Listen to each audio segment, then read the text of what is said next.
kita materi kita yang dari semester pertemuan ini pertemuan kedua sampai dengan pertemuan ke-16 nanti insya Allah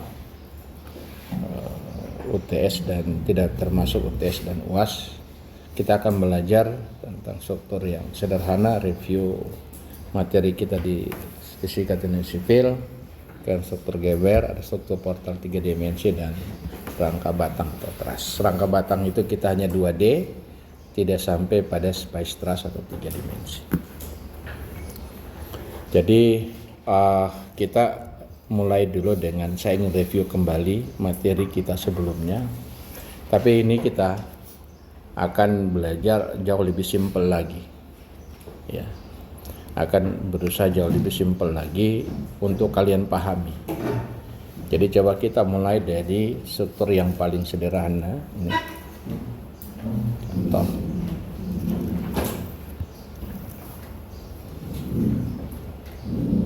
Ini simple supported di mana ada beban sebesar P di sini. Kemudian ini punya jarak-jarak, ini sebutlah A, ini B, di mana L sama dengan A tambah B. Kalau kalian coba ingat kembali, jadi kita pertama kali adalah menghitung reaksi tumpuan atau reaksi peletakan. Jadi struktur statis tertentu itu adalah struktur yang dimana kita cukup dengan menggunakan 3 dasar persamaan keseimbangan kita bisa menyelesaikan memecahkan struktur itu. Jadi persamaan dasar keseimbangan kita adalah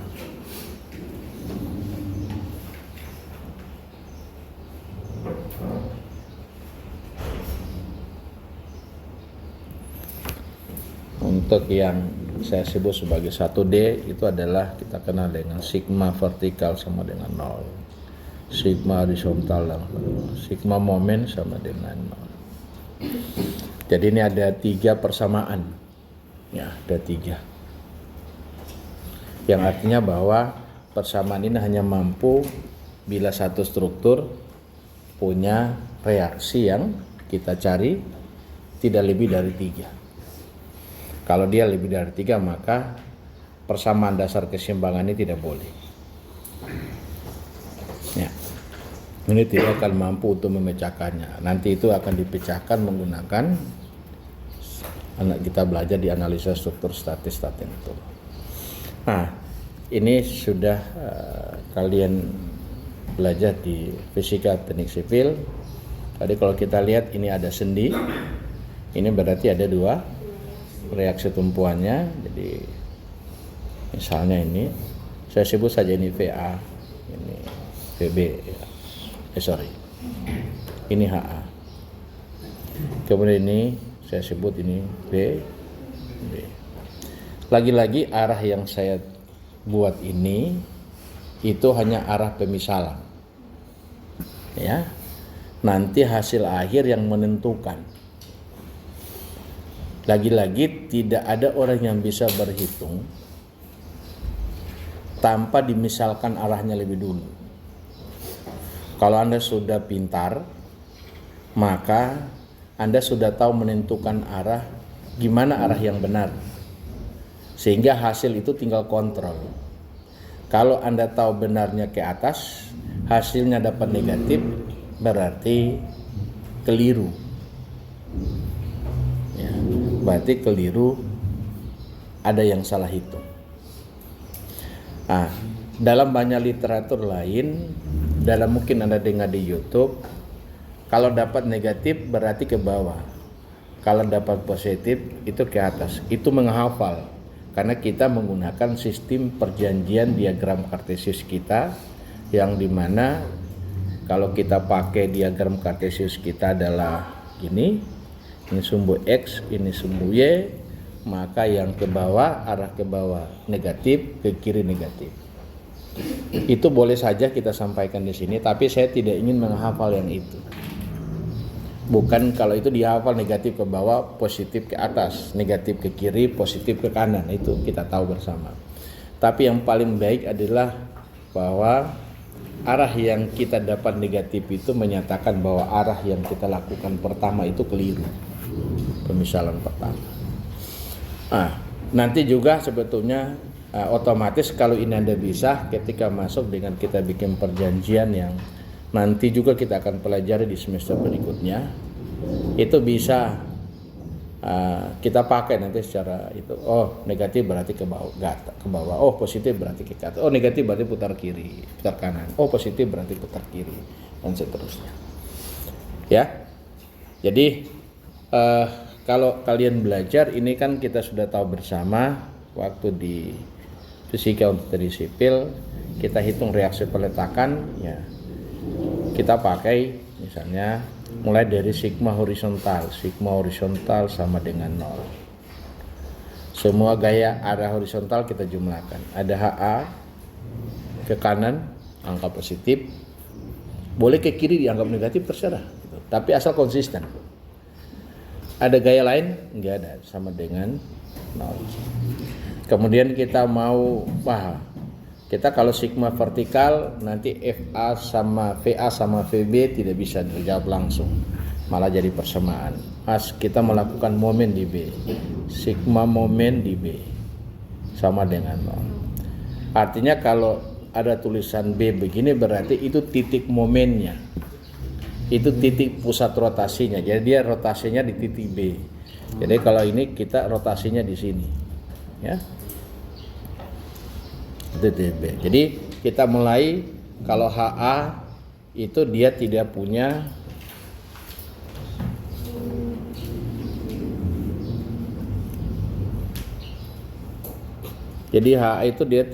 jarak terhadap titik B, ya. Dalam artian yang jarak itu adalah jarak tegak lurus, ya. Kalau A dengan B ada jarak sejauh L. Tapi ini HA ini kalau kita perpanjang garis kerja gayanya, itu nanti dia berimpit dengan kalau kita ini berimpit dengan B, sehingga jaraknya sama dengan 0. Jadi makanya HA tidak punya jarak, ya. Oke, kemudian ada VA. VA ada jarak tegak lurusnya ada. Jadi VA kali jaraknya adalah jarak dari titik A ke titik B sebesar A tambah B atau sama dengan L.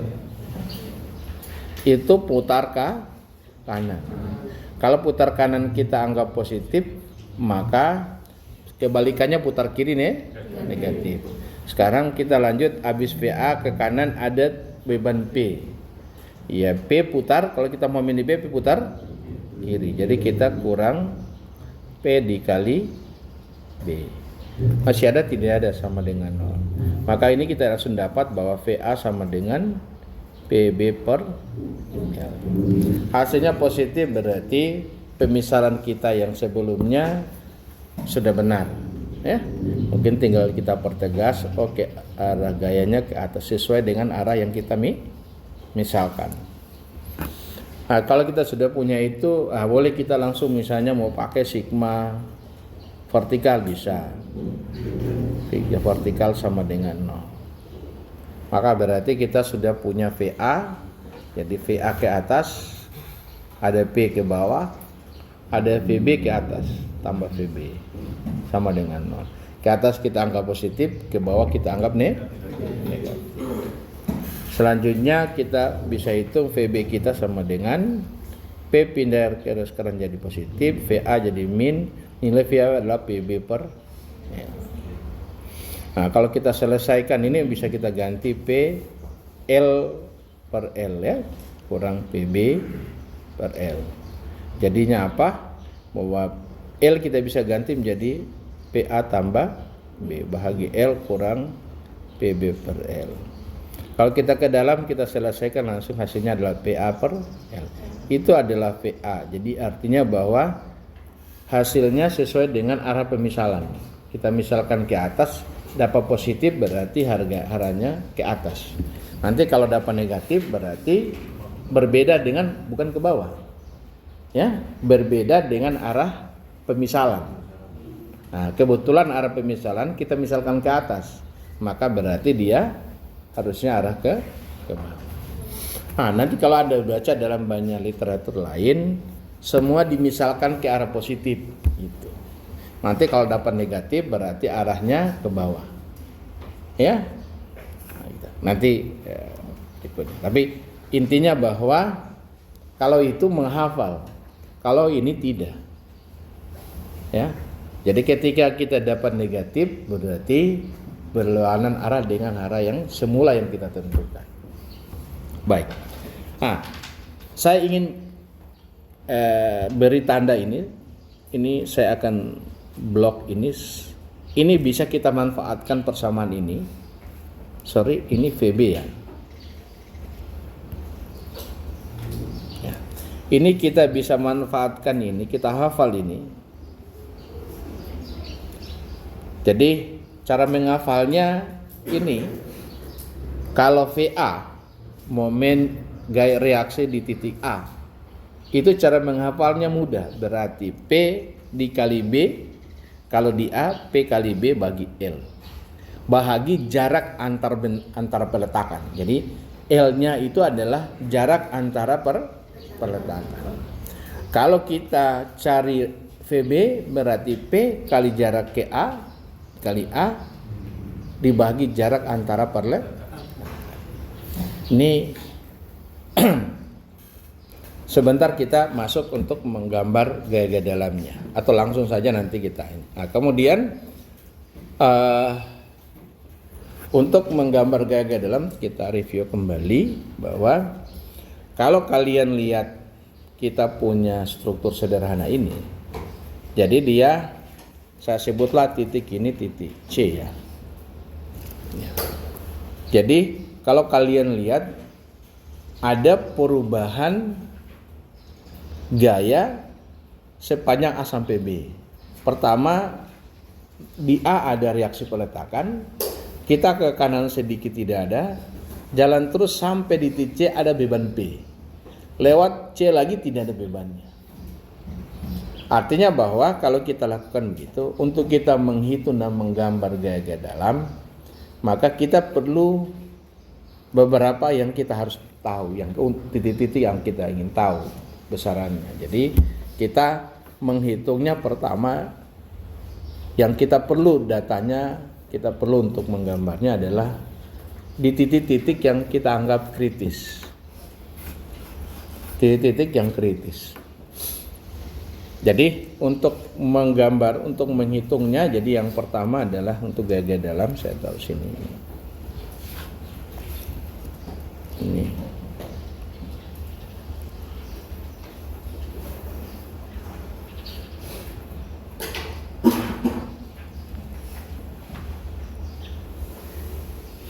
Atau gaya-gaya internal ya.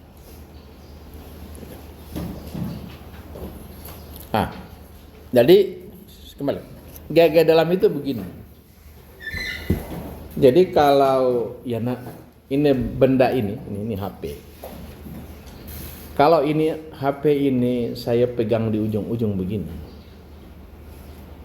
sesungguhnya di HP itu kita rasakan ada berat sendiri, ada berat. Ya, maka berat itu sebetulnya sesuatu yang tidak kita bisa lihat, tapi kita bisa ukur kalau kita timbang. Nah, gaya-gaya dalam itu adalah kita ingin hitung gaya yang terjadi di dalamnya. Itu gaya-gaya dalam. Apa manfaatnya? Kalau Anda tahu gaya yang terjadi di HP ini, maka Anda bisa mendesain HP ini kuat memikul beban yang bekerja ke dia. Ya? Kalau menghitung reaksi peletakan, tujuannya adalah ketika kita menghitung satu struktur, kita dapat reaksi peletakan, tujuannya untuk mendesain besaran daripada kita punya peletakan, kita punya tumpuan. Kemampuan mikulnya seperti apa? Contoh misalnya, Kalau kalian duduk di atas kursi, maka kursi itu ada 4 kaki. Itu kaki itu pasti menancap berada di atas lantai. Apakah lantai itu mampu memikul kita? Maka ujung-ujung kaki kita punya kursi itu, disitulah tumpuannya. Itulah peletakan. Kalau Anda tidak bisa hitung reaksi peletakannya, bagaimana Anda bisa menghitung lantainya? Ya? Anda tidak bisa hitung, maka pentingnya menghitung reaksi peletakannya itu. Nah, setelah kita hitung reaksi peletakan, maka kita tidak bisa hanya menghitung reaksi peletakannya, tapi medianya, misalnya ini balok, di mana kita berdiri di situ. Kalau cuma bisa hitung reaksi peletakannya, apa artinya kalau balok yang kita naiki, yang kita tempati, yang kita beri beban, gagal lebih dulu, rusak lebih dulu, patah misalnya. Apa artinya kita menghitung reaksi peletakan? Maka berarti bahwa tidak cukup sampai dengan reaksi peletakan, maka kita perlu menghitung gaya-gaya dalamnya. Kalau gaya yang terjadi di sini, di dalam misalnya HP ini adalah balok, yang terjadi di sini adalah 100 ton, maka berarti kita harus bikin baloknya mampu memikul 100 ton. Nah, itu pentingnya kita belajar gaya-gaya dalam. Kalau kalian tidak tahu itu, gaya yang terjadi di sini, maka bagaimana kalian bisa menghitung balok dengan baik? Oh, kita bikin rasa-rasa. Apa bedanya kalian dengan tukang? Pak, kasih banyak saja, kasih besar-besar dimensi. Ngapain kalian kuliah? Justru tujuan kalian kuliah adalah untuk mendapatkan dimensi yang ekonomis. Ekonomis bukan berarti miskin. Jadi kita nggak usah kita lebih-lebihkan lah. Kalau kita butuh misalnya contoh, ini balok. Kita butuh balok di ruangan ini di bawah lantai atau lantai lah kita misalnya, lantai yang Anda lihat sekarang, ada pijaki sekarang. Sesungguhnya kita butuh efektifnya cuma misalnya 12 cm. Wah, sudah kita bikin 1 meter. Kuat, tapi apa artinya 1 meternya? Nah, itu pun posisinya bahwa kalian tahu kalau kalian belajar lebih jauh, belum tentu yang lebih besar itu aman. Belum tentu lebih besar itu kuat, belum tentu. Kalau Anda salah tidak memahami gaya yang bekerja di dalam, Anda punya solusi yang salah. Nah, makanya kita perlu belajar namanya gaya dalam. Mengapa ini menjadi sangat penting? Anda bayangkan, Anda mau kemana di dunia ini? Anda mau ambil jurusan apa? Anda mau ke transportasi, ketemu jembatan, ketemu jalan. Anda mau ke geologi, ke pondasi. Anda tidak, bagaimana Anda menghitung pondasi kita kalau kita tidak tahu gaya-gayanya? Hanya Anda tahu hitung daya dukungnya. Anda masuk ke mana? Ke air. Gimana Anda mau hitung bangunan airnya? Kalau Anda tidak tahu gaya yang bekerja di bangunannya, Anda tidak bisa hitung gaya dalamnya. Anda ke manajemen, kalau manajemen sekarang jadi top. Bagaimana Anda bisa memanage kalau Anda tidak bisa menghitung? Apalagi kalau kalian ambil struktur, lebih parah lagi. Nah, jadi makanya ini sangat penting untuk kalian pahami, kalian belajar. Kalau kalian mau hitung gaya dalam, maka kita tujuannya bukan sekedar menghitung gaya dalamnya, tapi kita harus menggambar. Gambar itu penting untuk melihat perilaku besaran gaya dalam yang terjadi di setiap yang kita mau titik-titiknya. Misalnya kita mau berapa besar reaksi gaya dalam ke kanan dari titik A ini, ke kanan dari titik A, misalnya 1/6A itu. 2/A misalnya. Kita ingin tahu. Dengan demikian maka kita tahu gaya yang terjadi di situ, maka kita bisa mendesain. Nah, gaya-gaya internal ini kita ulangi bahwa gaya-gaya internal itu yang kita akan pelajari nanti itu adalah gaya normal. Itu atau lebih ini disebut dengan gaya aksial. Kemudian ada gaya lintang atau kita sebut geser.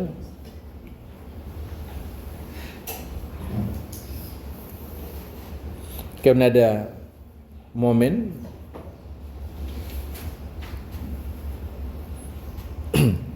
Ini momen ya. Kemudian ada namanya torsi.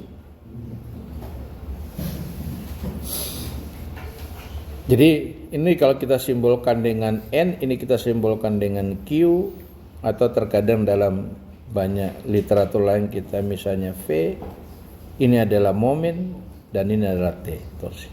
Jadi kalau hafalnya mudah, MTQN. Ya. Musyawarah Tilawatil Quran Nasional gitu. Jadi gaya yang terjadi di satu balok sesungguhnya ada 4 ini. Tapi yang satu ini kita tidak pelajari, yang satu ini kita tidak pelajari, yang satu ini.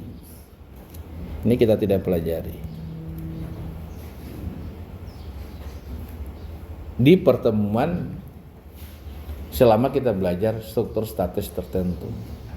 Sampai mungkin statis tak tentu. Terus kapan ini dipelajari? Next. Anda bisa belajar sendiri baca buku ketika yang 3 ini Anda tahu. Ya. Tapi nanti kita akan singgung sedikit tentang torsi. Torsi itu sebetulnya juga kombinasi antara momen dan geser. Kalau torsi itu normal sudah pernah kita singgung, geser sudah pernah kalian belajar di fisika teknik sipil, momen demikian. Iya kan? Baik yang kuliah di saya maupun bukan. Belajar ini kan? Pernah belajar gaya dalam kan? Ya? Oke. Nah, kalau torsi itu kalau momennya ini balok kita misalnya. Kalau momennya itu ke sini gini, ini momen. Tetapi perbedaan torsi itu begini, torsi itu begini. Terpilih gini. Itu torsi. Atau kalau ini kita punya balok, ini juga balok tapi baloknya kita begini. Kalau ini kita bebani ke sini, maka di titik siku saya ini itu adalah momen. Momen di sini menimbulkan torsi di pangkal lengan saya. Ini akan mengalami torsi di sini. Nah, itu torsi. Jadi pada dasarnya bahwa mudah kita belajar torsi. Gitu. Tapi dengan catatan kita harus tahu dulu yang 3 ini. Jadi ujung-ujungnya kalau kita cerita torsi, nanti hubungannya kita akan cerita tentang geser. Nah, gaya lintang atau gaya geser itu sudah pernah kita pelajari, nanti saya singgung ulang untuk supaya kita lebih enak lagi nih belajarnya. Oke, jadi gaya norma atau gaya aksial saya singgung sedikit. Gaya norma atau gaya aksial itu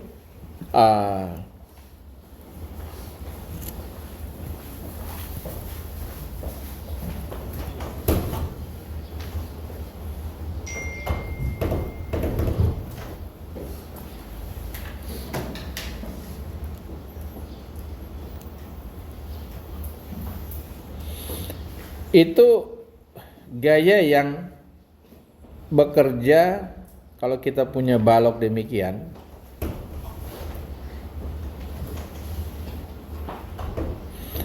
Kalau kita buat ini pusat penampangnya nih di sini, maka gaya normal itu adalah gaya yang bekerja ini.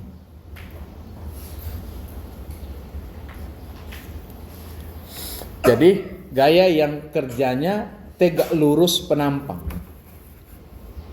ya, atau sejajar dengan sumbu batang. Jadi dia bekerja tegak lurus batang. Yang kalian pelajari sampai di akhir ini dianggap bahwa kalau menyebut gaya normal, berarti asumsinya gaya itu tepat berada di sumbu pusat penampang. Kayak? Jadi nanti yang kalian pelajari akan dapat gaya-gayanya, itu gaya-gaya yang kalian peroleh tepat berada di sumbu penampang, pusat penampang, ya, berimpit dengan sumbu batang. Jadi kalau gayanya bekerja di luar dari sumbu itu lain ceritanya. Di titik itu lain ceritanya. Nanti kita belajar berikutnya. Cuman ketika kita gambar seperti ini, misalnya kita gambar ada di sini beban, misalnya ada beban yang seperti ini, kita kerjakan begini beban. Maka artinya bahwa beban yang kita kerjakan ini bekerja tegak lurus penampang, ya. Baik. Kalau kita punya gaya normal, kita punya perjanjian, ya, gaya normalnya. Untuk menggambar, menghitung gaya-gaya dalam, itu kita punya perjanjian. Perjanjiannya tidak sementara, bukan perjanjian yang temporary, tapi perjanjian ini dipakai oleh semua universitas di dunia ini. Dia menggunakan perjanjian yang sama. Sudah disepakati.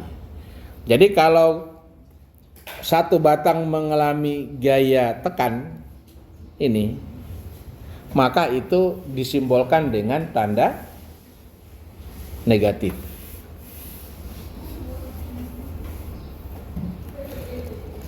Tetapi kalau dia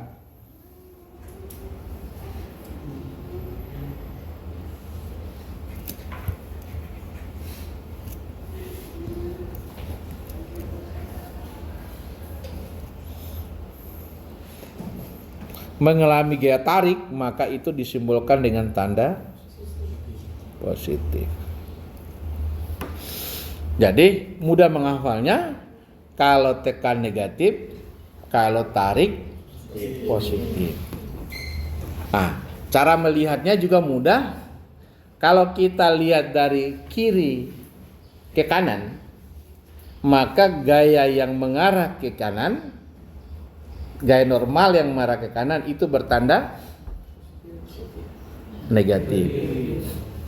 Ini baru selesai nih. Kalau kita lihat dari kiri ke kanan, ya, coba angkat tangan yang tahu kiri yang mana. Ada yang nggak tahu kiri dan kanan. Jadi kalau dari kiri ke kanan, arah gayanya itu berarti bertanda negatif. Jadi kalau dia kanan ke kiri, mengarah ke kiri, tandanya positif. Sekarang kalau kita tinjau dari kanan ke kiri, ya, kalau kita tinjau dari kanan ke kiri, yang ke kanan bertanda positif, yang ke kiri bertanda negatif. Mudah. Bisa kalian ingat? Keterlaluan kalau tidak bisa ingat itu. Jadi kalau mengingatnya mudah, tekan, oh tekan, gini tekan. Kalau ke kanan, oh itu negatif. Kalau yang dari kanan ke kiri, oh negatif. Kan mudah hafalnya. Kemudian kita lanjut ke gaya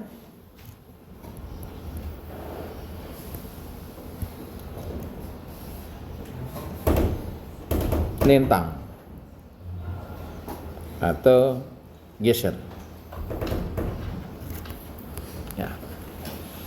Kalau gaya geser itu ya kita simbolkan dengan ini, kita punya, saya tidak usah gambar 3 dimensi, boleh juga enggak usah. Jadi kalau geser itu ini sebuah balok, misalnya masih ini balok, saya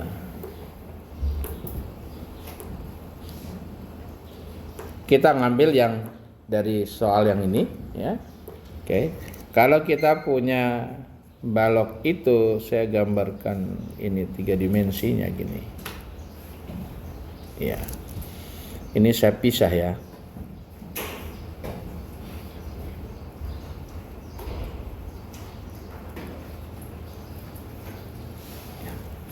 Nah, ketika terjadi, kalau namanya gaya lintang, berarti kalau ini adalah sumbu utamanya,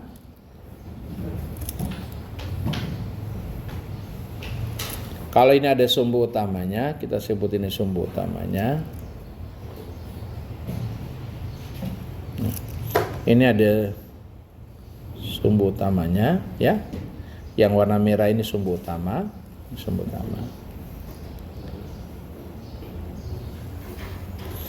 Sesungguhnya dalam kita menggambar itu, yang kita gambarkan di sini seperti soal ini, itu sesungguhnya garis sumbu utamanya. Ya, titik pusat penampakan sumbu utama yang ini. Jadi ini kalau kita gambar, ini yang kurang kita idealisasi tinggal begini. Nah, dan gaya yang bekerja itu gaya begini. Oke? Ya. Nah, sekarang kalau kita lihat satu balok, kita lepas misalnya untuk memperlihatkan gaya gesernya begini.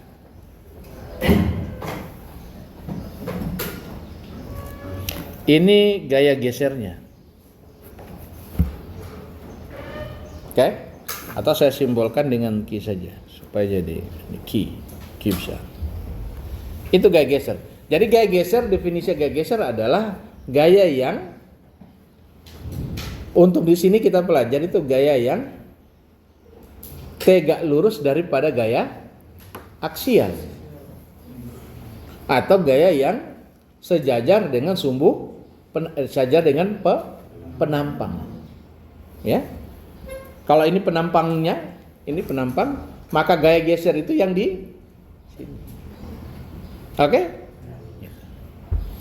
Nah, sumbu penampangnya ini gaya aksial, tapi gaya gesernya ini. Bisa ya? Oke. Nah, itu gaya geser atau gaya lintang. Selalu dia tegak lurus terhadap normal atau aksial. Nah, gimana kita melihat positif negatifnya? Nah, gaya geser yang kita sebut dengan negatif dan positifnya, begini cara melihatnya. Jadi kalau kita punya balok seperti yang di atas ini, ketika ini kita potong di sini misalnya, kita potong di sini, maka kalau kita potong di situ, insya Allah yang kiri ini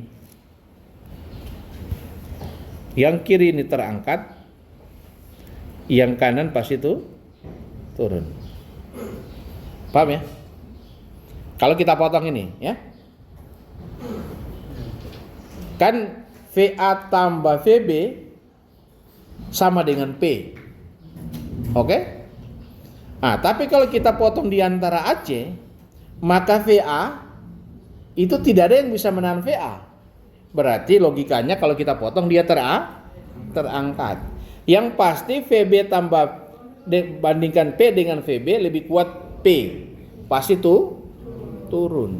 Maka ini kita simbolkan dengan yang ini terangkat, kita beri gaya saya akan begini, yang ini tuh turun. Ini yang kita sebut bertanda positif. Kebalikannya kalau misalnya kita potong di sini, maka berarti yang kiri turun, kanan pasti naik. Ya, kalau salah satu turun pasti salah satunya ini pasti turun. Ini turun, ini naik. Maka kita simbolkan dengan naik. Oke? Nah, cara melihatnya lagi gini kalau kita berhitung. Kalau kita tinjau dari kiri ke kanan. Jadi kita lihat dari sini ke sana. Oke? Nah, kalau kita lihat dari situ, maka gaya lintang yang ke arah atas itu berarti bertanda positif. Kalau dia ke bawah bertanda negatif. Kalau kita tinjau dari kanan ke kiri, maka ke bawah positif, ke atas negatif. Mudah dihafal dah? Ya? Bisa dihafal? Oke. Itu gaya lintang atau gaya geser. Kita masuk ke momen.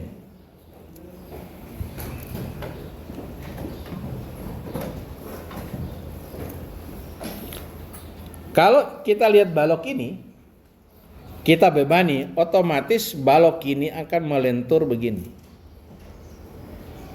Balok ini akan melentur demikian. Ya? Dia akan melentur demikian. Kalau dia melentur demikian, kita coba gambarkan di sini. Jadi dia akan melentur begini. Oke? balok kita akan melentur demikian.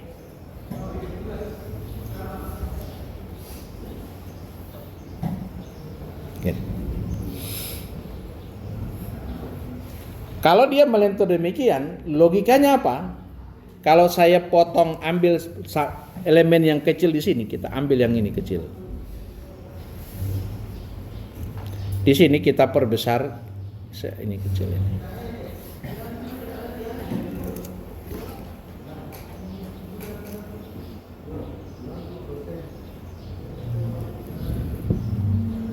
Kalau kita, saya agak kasih, jangan kasih, saya bikin begini, agak tinggi ya ini.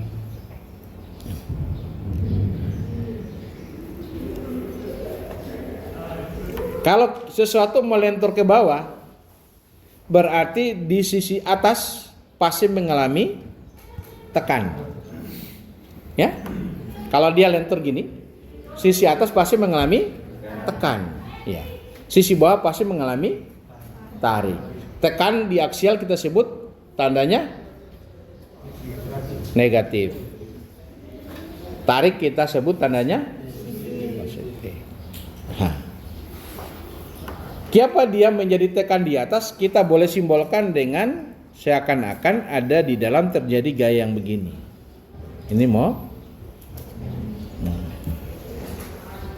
Ya? Ketika satu benda kita tekan ke bawah, dia melentur ke bawah, tapi di dalamnya terjadi seakan-akan ada gaya momen yang seperti demikian. Ada momen yang arahnya seperti ini. Kalau tidak kan tidak tertekan di atas. Jadi momen ini yang memperlihatkan bahwa tekan di atas, tarik di bawah. Nah, kalau dia kejadiannya seperti ini, maka yang dipakai adalah ini, yang dipakai. Ini bertanda positif. Oke? Kalau kita tinjau dari kiri ke kanan, momen putar kanan itu tandanya positif. Momen putar kiri itu artinya tandanya negatif. Oke? Tapi kalau kita tinjau dari kanan ke kiri, malah putar kiri positif, kebalikannya putar kanan negatif. Nah, kalau ini terbalik, berarti kalau ini lentur ke bawah, berarti yang kita melentur ke atas gini.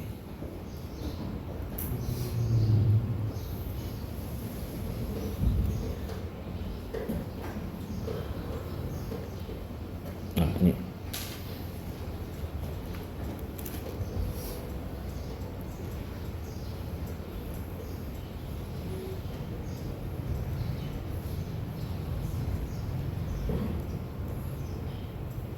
Ya.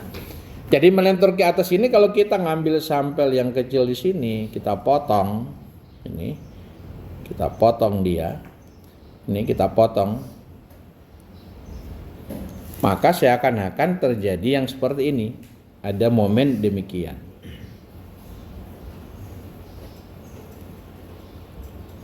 Nah, ini terjadi di atas positif, bawah negatif. Yang kita pakai simbol yang bawah. Jadi ini kita pakai, maka ini berarti bertanda negatif. Oke? Jadi momen kalau tinjau dari kiri ke kanan, dia putar kiri atau belahan arah jarum jam, tandanya negatif. Kalau dia putar kanan, tandanya searah jarum jam, tandanya dia positif. Kalau tinjau dari kanan ke kiri, momen searah dengan jarum jam itu negatif, berarah lawan jarum jam itu adalah positif. Nah, paling gampang begini kalau di momen. Kalau begini itu kuat. Jadi begini positif, begini positif. Tapi kalau begini sombong. Nah, sombong itu negatif. Gayanya begini dan gayanya begini. Kan mudah hafalnya. Gitu. Oke? Ya. Itu kita punya perjanjian tanda. Supaya kita bisa menggambarkan negatif dan positif. Dalam kita perlu negatif dan positif ini tujuannya untuk mengatur arah kerja gaya. Ya. Besaran negatif dan positif itu kita untuk selanjutnya kegunaannya, ketika kita tahu besar dan arahnya, maka kita bisa beri solusi, kita bisa mendesain dengan benar. Oke? Kalau kita desain misalnya pakai beton bertulang, pakai beton satu balok. Beton itu kita tahu lemah terhadap tarik tapi kuat terhadap tekan. Udah belajar beton?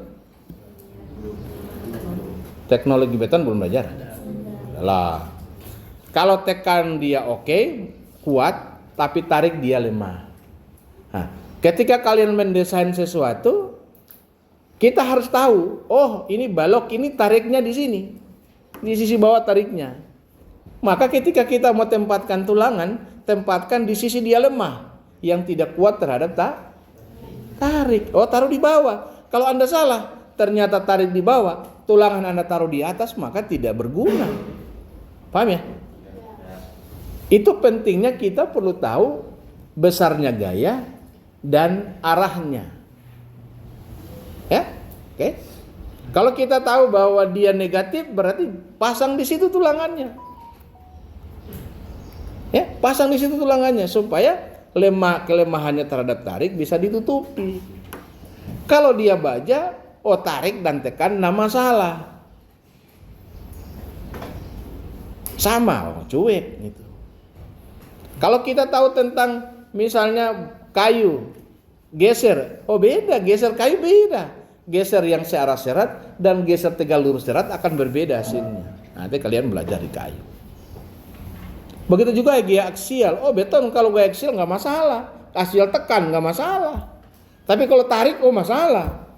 Tidak kuat dia terhadap tarik. Anda bayangkan, ketika Anda tahu satu struktur, ini gayanya yang bekerja pasti negatif, pasti tarik. Anda bisa menentukan solusinya. Kalau begitu, begini posisi penulangannya. Apa tidak tertarik kalian? Apa tidak enak belajar mata kuliah ini? Bro, itu salah. Jangan taruh di situ tekan. Taruh di bawah sini, ini yang tarik terjadi, tarik di sini. Maka pasanglah di sini. Kalau tidak ada guna tulangan kalian pasang, gitu. Kalau kalian tidak belajar ini, gimana kalian tahu? Kemudian negatif positif itu cuma sebagai tanda arah. Besarannya, kalau kita lihat besarannya, maka tidak membandingkan nilai negatif dan nilai positif. Ini bukan matematik bernilai negatif dan nilai positif, bukan. Tanda negatif dan positif ketika kita baca analisa struktur itu hanya menceritakan tentang arah kerja gaya. Oke? Hanya menggambarkan itu cara arah kerja gaya. Bukan berarti nilai gayanya negatif, bukan. Nggak ada gaya yang bernilai negatif. Kalau tekan dianggap negatif, tarik dianggap positif, berarti bagus tarik. Mereka tarik di rambu, itu nggak ada. Jadi artinya bahwa tidak dalam pengertian seperti matematik itu tandanya. Tapi ini gaya, kalau kita cerita gaya lebih secara vektor, itu menandakan arah kerja gaya. Dan itulah yang menentukan gimana kita harus mendesain satu konstruksi. Enak tidak? Kalau Anda tahu, Anda bisa. Ini balok begini, desain lantai begini, karena kita tahu gayanya bekerja. Ya, saya kira ini hal-hal yang sifatnya ini sunatullah. Gitu. Kalau kita bebani di atas lantai ini, pasti lenturnya ke bawah. Kalau kita naik di atas, lenturnya ke atas, nggak mungkin kan? Nggak mungkin. Pasti lenturnya ke bawah. Tapi kalau kita buat balok seperti Anda main ayunan di sini, kemudian di sini naik, di sini orang naik di sini, pasti dia melentur begini. Ya, berarti pasti di sisi atas tertarik, di sisi bawah tertekan. Bidang momennya tandanya negatif. Begitu. Kalau negatif berarti sisi atas tertekan, tertarik, sisi bawah tertekan. Oh itu momen tumpuan, momen negatif. Ya, sudah tahu. Kalau momen negatif, oh semua orang teknik sipil kalau momen negatif berarti tarik di sisi atas. Apa? Tarik di sisi atas, tekan di sisi bawah. Itu orang sipil tahu itu. Oh momen lapangan, oh berarti kalau momen lapangan orang tahu di bawahnya tarik, di atasnya tekan. Ya. Nanti ini hal-hal nanti akan kalian temukan, nanti kita belajar selanjutnya. Oke. Sekarang kita perjanjian sudah kita tahu, baru kita mulai coba lanjutkan hitungan soal ini untuk hitung gaya-gaya dalamnya. Kita mulai. Di mana harus kita menghitung gaya-gayanya? Pertama yang kita perlu tahu gaya-gaya dalam adalah yang terjadi di peletakan mulai pertama. Yang kita perlu hitung pertama adalah, jadi untuk hitung gaya-gaya dalam,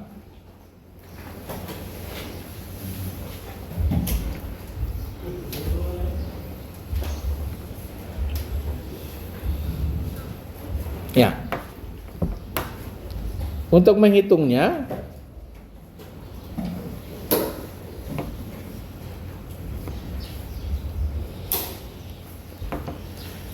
di mana saja yang kita perlu hitung? Pertama adalah di peletakan.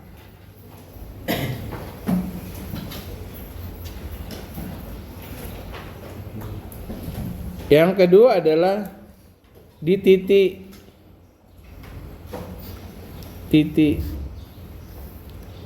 kritis. Jadi bisa maksimum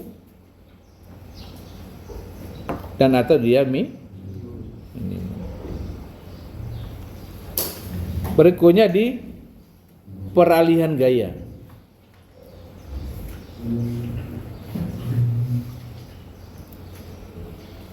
Selanjutnya di titik-titik simpul. Titik.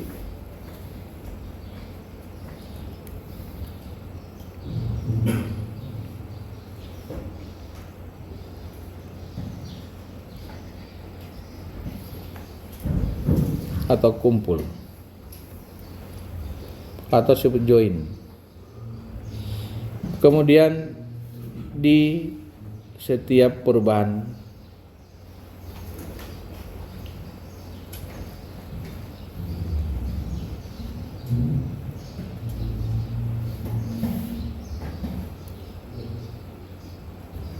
penampang. Jadi kalau terbuat perubahan penambang dari besar kecil, kita perlu di titik peralihan itu. Ini titik-titik yang kita perlu hitung. Nah, hubungannya dengan kita menggambar gaya-gaya dalam, ini kasus ini kita tidak akan dapat di satu soal, bisa akan dapat di beberapa soal. Nah, yang pertama pasti untuk reaksi peletakan di titik-titik peletakan pasti selalu ada. Kemudian yang kedua adalah di titik kritis itu pasti selalu ada. Oke, berikutnya peralihan gaya, yes. Titik-titik kumpul ada. Yang satu ini kita jarang temukan kita belajar sampai insya Allah sampai semester kita akan belajar ada perubahan itu di struktur statis tertentu. Untuk statis tertentu tidak. Kita tidak akan temukan yang ini. Jadi kita hanya akan ada kemungkinan 4 ini akan kita dapati. Dengan demikian maka untuk menggambar gaya-gaya dalam itu kita mulai lihat. Kalau kita soal seperti ini, maka kita perlu melihat. Berarti kita harus membagi segmennya, kita harus bagi. Kita harus membagi menjadi beberapa segmen. Nah, cara membagi segmen itu tadi itu. Termasuk adalah melihat ada perubahan gaya, di mana ada perubahan gaya, di mana ada titik kumpulnya. Ya. Kalau untuk maksimum negatif ataupun positif nanti berikutnya. Setelah kita mengetahui gambarnya, baru kita ada yang sudah bisa kita tentukan langsung, ada yang kita tidak bisa tentukan langsung. Harus dihitung dulu. Baru kita dapat maksimum dan minimumnya. Nah, kita lihat kembali ke sini. Kalau kita lihat ini dari A sampai B, di mana A sampai C tidak ada perubahan gaya, tapi nanti masuk di C tiba-tiba ada beban P. Artinya bahwa kita sembagian jadi segmen. Berarti segmen kita bagi pertama segmen A sampai C. Setelah itu baru C sampai B. Mengapa C sampai B? Karena di antara C dan B tidak ada perubahan gaya. Artinya bahwa itu tidak penting untuk kita hitung, dan kita bisa dapat informasi itu kita akan dapat satu informasi itu kita dapat cukup dengan tahu C dan B. Kalau kita sudah tahu C dan B, maka diantaranya kita bisa hitung. Beda dengan begini, ini A sampai B, kita langsung A sampai B, maka tidak boleh. Kita akan tidak dapat informasi yang di titik C tidak didapat. Ya. Dan setelah C bisa jadi tidak sama gitu. Oleh karena itu kita membagi segmen, kita bagi segmennya, kita bagi setiap perubahan gaya atau setiap ada perubahan, misalnya ada simpulnya, ada titik kumpulnya, nah, kita berhenti di situ untuk membagi segmennya ya. Nah, ini kita bagi dua segmen. Jadi segmen pertama adalah AC ya, segmen pertama. Jadi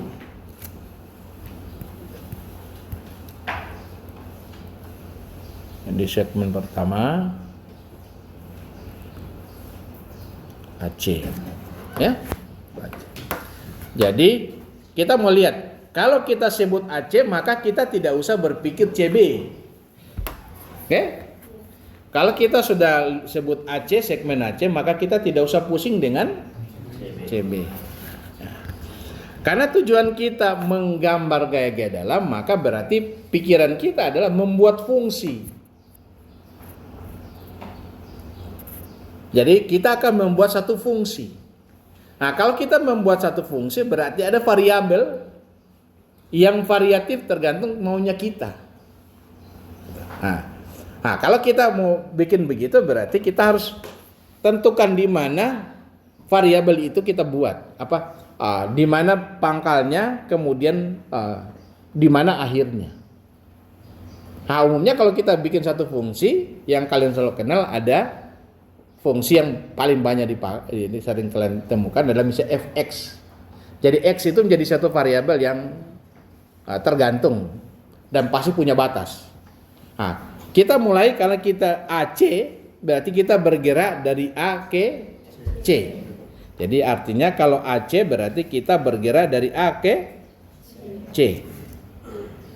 Maka kalau titik A kita anggap titik A sebagai titik 0,0-nya. Jadi kita anggap titik A adalah sini, titik A-nya 0,0.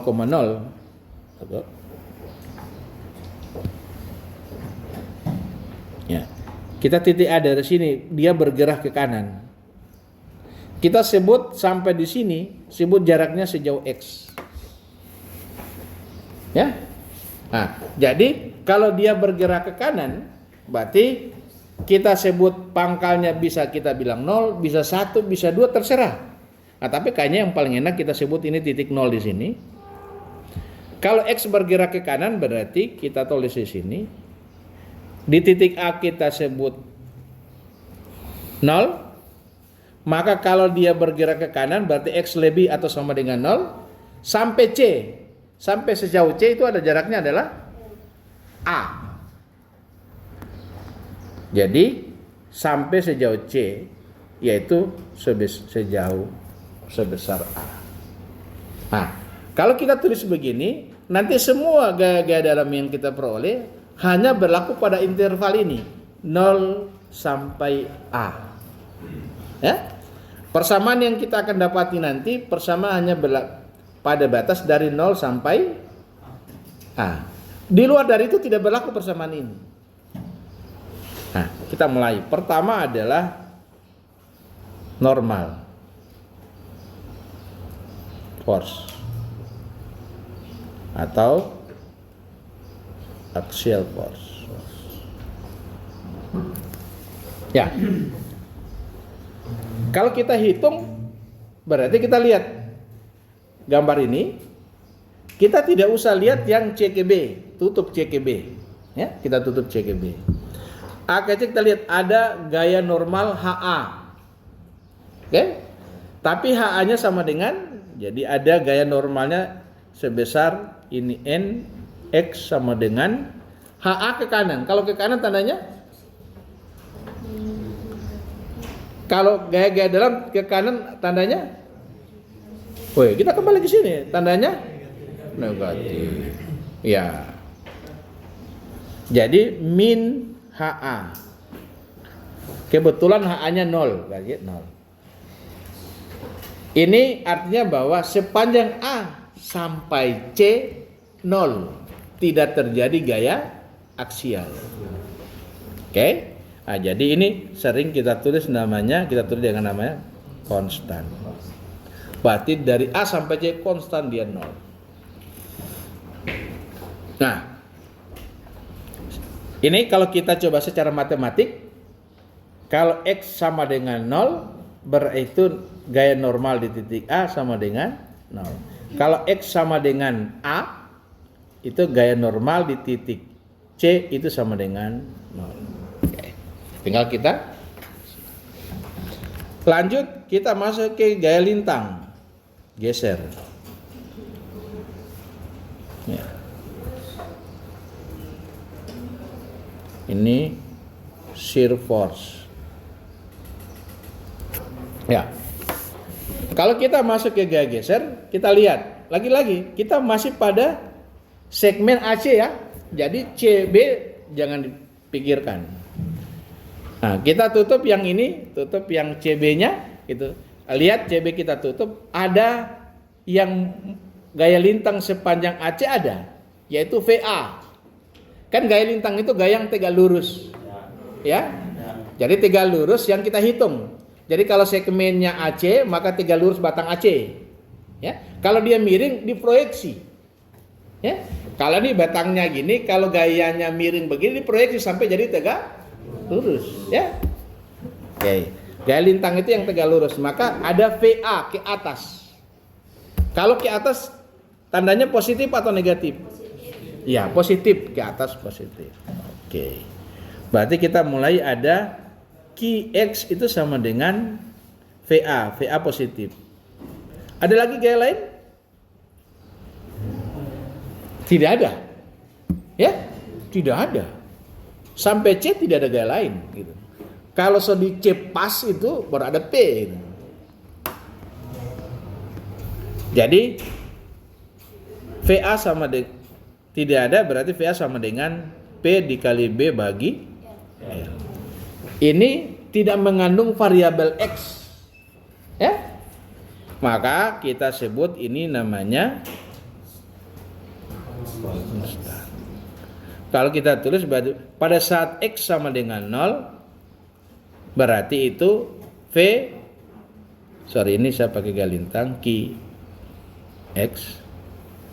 Itu berarti Q di titik A sama dengan PB per L. Pada saat X sama dengan A, berarti itu Q di titik C. Itu adalah PB per L. Oke? Jadi sedikit ke kiri dari beban P. Itu masih sebesar itu. Bisa ditangkap ini? Nah, jadi melihat A, kiapa A0, kiapa A sama dengan X, kiapa A sama dengan 0. Karena kita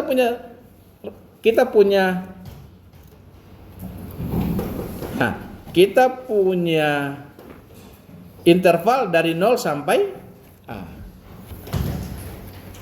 Nah, kita lanjut. Kemudian kita masuk berikutnya adalah momen.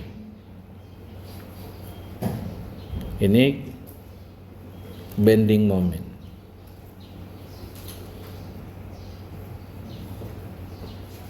Ya.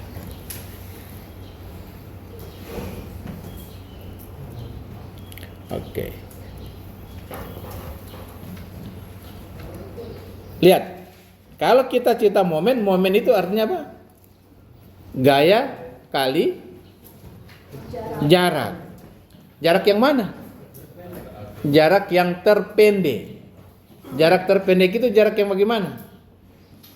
Jarak yang tegak lurus. Ya?